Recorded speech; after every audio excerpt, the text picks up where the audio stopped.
কালকে মায়ের জন্য এটা বানানোর পরে দেখলাম এগুলোর কাটা অংশগুলো পড়ে আছে।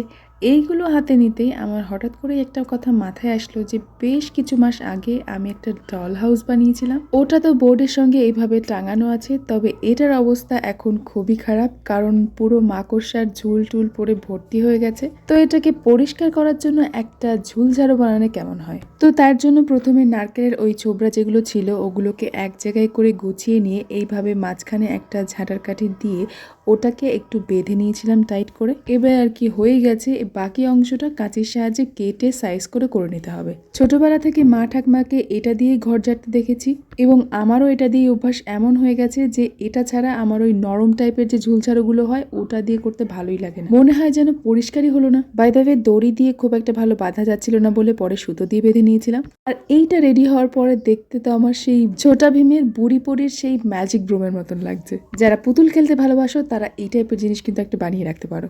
তো ঝাড়ু যখন রেডি হয়ে গেছে, এবার চলে যেতে হবে আমার ডল হাউসে, আর ওটাকে এখন আমরা ক্লিন করব। আজকের ভিডিওটা মেনলি ছোটদের জন্য যারা পুতুল খেলতে ভালোবাসে, এছাড়াও বড়রা যারা বাজার থেকে কেনা ঝুলঝাড়ু দিয়ে ঘর ঝেড়ে শান্তি পাও না তাদের জন্য। এই একখানা বানিয়ে রাখলে ঘরের ঝুলঝাড়া থেকে ছাঁচ ঝাড় দেওয়া খুব সুন্দরভাবে হয়ে যায়।